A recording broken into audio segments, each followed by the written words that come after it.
1972 साली या महाराष्ट्रामध्ये अशाच प्रकारे जेव्हा प्रचंड अन्यायाने अत्याचाराचा चीड आली आणि या महाराष्ट्रामध्ये दलित पॅन्थर नामदेव ढसाळांच्या नेतृत्वाखाली निर्माण झाली, त्या पॅन्थरच्या झंझावातामध्ये मी देखील एक सैनिक होतो, मानेसाहेब सैनिक होतो। 1972 मध्ये मानेसाहेबांना मी साताऱ्यामध्ये पाहिलं आमच्या त्या प्रचंड मोर्चामध्ये, आणि मी गेले 50 वर्ष त्यांची वाटचाल पाहतो, आपल्या सर्वांची वाटचाल पाहतो, आणि त्यांच्या निमित्ताने भटक्या विमुक्तांचे प्रश्न काय आहेत याची चांगली कल्पना आहे। या छोट्याशा सभेमध्ये जास्त बोलता येणार नाही, परंतु मित्र एवढंच सांगतो की या देशामध्ये खऱ्या अर्थ हा जो देश आहे,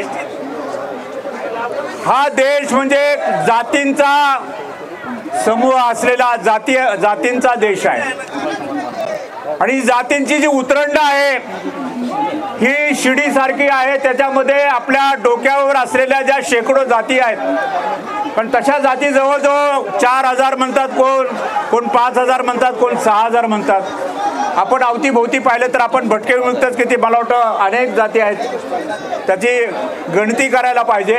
पण या जातींच्या समूहामध्ये विषमता आहे, विषमता, प्रचंड अन्याय आहे, अन्याय, आणि या अन्यायाकडे आपण लक्ष वेधायचा प्रयत्न करतो। तुम्ही सर्व लोक आज या ठिकाणी तुमचे प्रश्न घेऊन आलेला आहात, आणि आपण म्हणतो की आमच्या भटके विमुक्तांना आम्हाला एसटी मध्ये टाकलं पाहिजे, कारण आम्हाला इथे न्याय मिळत नाही। माझं असं म्हणणं, मी बाबासाहेब आंबेडकरांच्या विचारांचा सातत्याने अभ्यास करणारा कार्यकर्ता आहे।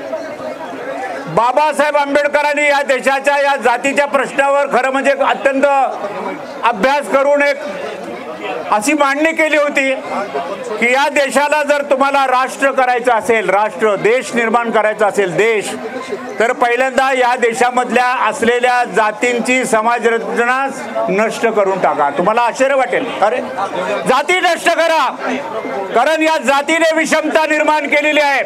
आमच्या डोक्यावर क्षत्रिय, वैश्य, ब्राह्मण हजारोच्या संख्येने आमच्या डोक्यावर बसलेले आहेत, ते आमचं शोषण करतायत, हे सगळे अनुभव तुम्हाला माहित आहे। आणि आपण अशा जातींच्या समाज व्यवस्थेमध्ये आपली जाती आज आपण आज किती 75 वर्ष झाली आहे देशाची लोकशाही होऊन निर्माण होऊन। बाबासाहेब आंबेडकरांनी राज्यघटना निर्माण केली, पण त्या राज्यघटनेमध्ये बाबासाहेबांनी काय सांगितलं? सर्वांना समता द्या, एव्हरीबडी इज इक्वल, सर्व समान आहेत, म्हणजे जिथे वडारी असेल किंवा वैदू असेल आणि ब्राह्मण असेल त्याच्यामध्ये फरक नाही। ब्राह्मण संविधानाने त्याला आपल्या पातळीवर आणलेलं आहे, परंतु वास्तवामध्ये ब्राह्मण आपल्या डोक्यावर अजूनही राज्य करतोय की नाही? आपल्या डोक्यावर जे वरचे वरिष्ठ जाती, उच्चभ्रू जाती आपल्या डोक्यावर बसलेले आहेत आणि ते आपलं शोषण करतायत। लोकशाहीची वाटचाल चालू आहे। बाबासाहेबांनी सांगितलंय की या देशाला समता पाहिजे, सर्वांना समान न्याय मिळाला पाहिजे, पण आपल्याला न्याय मिळत नाही, आणि या देशामध्ये जातींच्या अनेक प्रश्न निर्माण झालेले आहेत। आता तुम्ही मांडले की आम्ही भटके आहोत, आम्ही भटक्या ट्राईब्स आहोत, त्याला काय म्हणतात की आम्ही क्रिमिनल ट्राईबल। मित्रो, बाबासाहेबांनी सांगितलं की खऱ्या अर्थाने या सर्व हा जो समाज आहे ना, खरं म्हणजे ही जी वर्गवारी केली, कोणाला शिक्का मारला की हे क्रिमिनल आहे, म्हणजे कोण काय गुन्हेगार आहेत, कोण काय काय वेगळ्या प्रकारचे ते शिक्के आहेत, ते शिक्के पुसण्याचं काम या देशामध्ये संविधान आल्यानंतर झालं। नाहीतर त्याच्या अगोदर ब्रिटिशांच्या काळामध्ये आपल्याला हे सर्व गुन्हेगार म्हणूनच पाहत होते। त्या कथा आता इथे सांगण्याची वेळ नाही। माझ्या पुढे प्रश्न आहे, आपल्या देशातल्या राज्यकर्त्यांना तुमचा प्रश्न समजून घेणे इतकी संवेदनशीलता नाहीये। माने साहेब, आपले प्रश्न समजून घेण्यासाठी आज आपण इथे प्रश्न घेऊन आणलेले आहेत आणि ते मांडतो, पण हे प्रश्न आपण कुणाला सरकारकडे सांगतो, पण हे सरकार आमचे प्रश्न समजून घेणार आहे का? हा खरा माझ्या पुढे प्रश्न आहे, कारण हे सरकार संवेदनशील नाहीये। माझं तर असं मत आहे, माने साहेबांना सांगू इच्छितो की या देशामध्ये आता दलितांचा अजेंडाच नाही राहिलेला। म्हणजे बाबासाहेब होते तेव्हा बाबासाहेबांनी सांगितलं कारण हे सर्व मागे पडलेले लोक आहेत। मागासवर्गीय म्हणजे काय?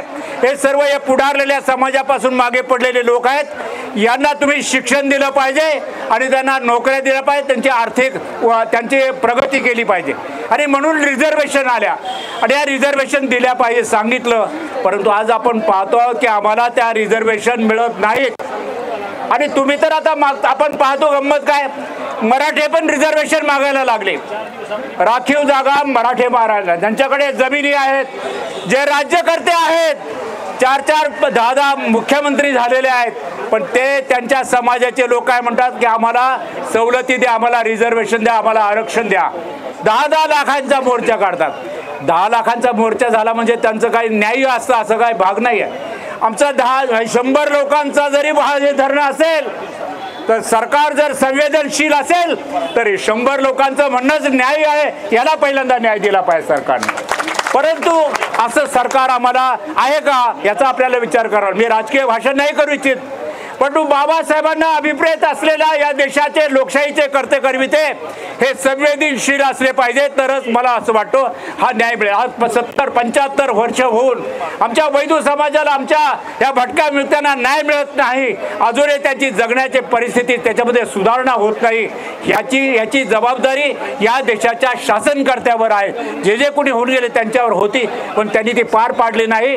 आणि म्हणून मित्र, आज आपले प्रश्न आहेत आणि माझं असं मत आहे की बाबासाहेबांनी इथे आपल्याला तयार केलं, बेस तयार केला, ग्राउंड तयार केलं. खरं म्हणजे त्यांनी आपल्याला क्रांतीच्या लढ्यामध्ये उभं केलेलं आहे. माझं असं मत आहे की जोपर्यंत या आपल्या संपूर्ण भारतामध्ये सामाजिक क्रांती होत नाही तोपर्यंत आपल्याला न्याय मिळणार नाही. कदाचित तुम्ही म्हणाल हे काय चाललंय, बरोबर मी तुम्हाला सांगतो, कारण तुम्ही गुजरातमध्ये गेलात तिथे हीच परिस्थिती आहे, तुम्ही राजस्थानमध्ये गेलात तिथे हीच परिस्थिती आहे, तुम्ही अगदी कोणत्याही प्रदेशामध्ये गेलात तर जातींच्या समाजामध्ये खालच्या जातींना शोषण केलं जातं, हे वास्तव आहे. आणि म्हणून या देशामध्ये एक सामाजिक क्रांती होण्याची गरज आहे. त्या क्रांतीमध्ये बाबासाहेब आंबेडकरांनी आपल्याला सर्वांना उभं केलं आहे, शाहू महाराजांनी आणि फुल्यांनी उभं केलं आहे. एक धागा आपल्या हातामध्ये असा पाहिजे की वैदू समाजासाठी किंवा आमच्या भटक्यासाठी लढेलच लढेल, पण दुसरा एक धागा आपल्याकडे पाहिजे की समतेच्या लढ्यामध्ये मी लढेलच लढेल, अशा प्रकारची आमची भूमिका असते. समतेच्या लढ्यात तुम्ही वैदू असा किंवा तुम्ही बौद्ध असा किंवा तुम्ही कुठे अजून कुठल्याही जातीचे असा, पण आपल्यातला जातीवाद पहिल्यांदा आपण नष्ट केला पाहिजे. मला कधी कधी आश्चर्य वाटतो, मला माने साहेबच सांगत होते की अनेक अशा काही जाती आहेत भटक्या किंवा अजून काही भीक मागणाऱ्या म्हटलं तरी चालेल. एकेकाळी आम्ही देखील, मी बौद्ध समाजाचा एकेकाळी भीकच मागत होते, भाकरी मागत होते.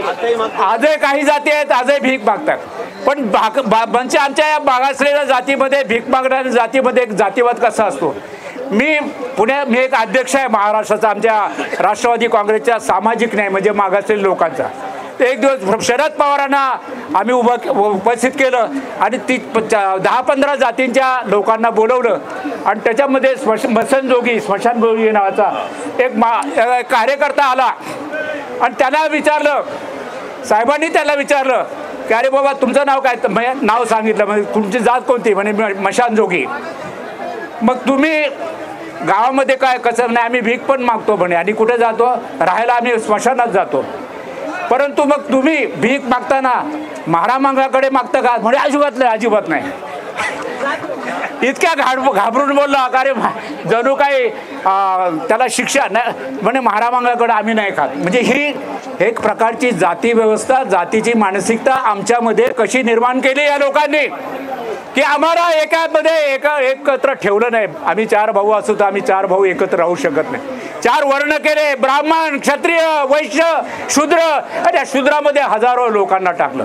आणि म्हणून मित्र, एक अभ्यास म्हणून येते मी बोललो, हे काय तुम्हाला लगेच उद्या क्रांती करायची असं काही भाग नाही, परंतु क्रांतीची दिशा आपल्या डोक्यासमोर असली पाहिजे. तुम्ही जर शाहू महाराजांना, तुम्ही जर फुल्यांना मानत असाल, आणि मी तर तुम्हाला सांगेल की तुम्ही मानलंच पाहिजे, आंबेडकरांना तुम्ही मानलंच पाहिजे. पण आपण आंबेडकरांना देखील असं पाहतो की आंबेडकर काय ते महारांचे होते, बौद्धांचे होते. आमच्या मांग समाजाचे लोक सांगतो, आमच्या काय अनेक कार्यकर्ते मांग समाजाचे मी घडवण्याचा प्रयत्न केला. 10-10, 15-15 वर्ष त्यांना ट्रेनिंग दिला, अभ्यास केला, बाबासाहेब वाचायला दिला, परंतु तरी देखील मागांची वेगळी सभा झाली की ते महारांवर टीका करतात, आंबेडकरांवर टीका करतात.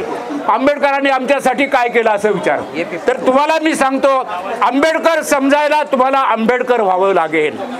आंबेडकर असा नाही झाला मित्र एक दिवसामध्ये, तो आकाशातूनही नाही पडला. अरे संपूर्ण त्रिखंडातल्या विद्वानांचा, विचारवंतांचा, ज्ञानी लोकांचा अभ्यास केला आणि म्हणून तो आज एवढा महान आहे. आज लोकसभेमध्ये तुम्ही पाहिले गंमत झाली होती मध्ये, तो शहा नावाचा माणूस मुख्य वेडा होम मिनिस्टर आपला, तो त्यांच्या सर्व लोकांना म्हणतो अरे काय तुम्ही आंबेडकर आंबेडकर आंबेडकर काय चालवलंय आंबेडकर. तुम्ही आंबेडकर आंबेडकर करत बसण्यापेक्षा तुम्ही भगवान एखाद्या देवाचं नाव घेतलं असतं तर तुम्ही स्वर्गात गेला असता. म्हणजे बघा आंबेडकर माणसाचं लोकांना द्वेष किती असतो हा तुम्ही समजून घेतला पाहिजे.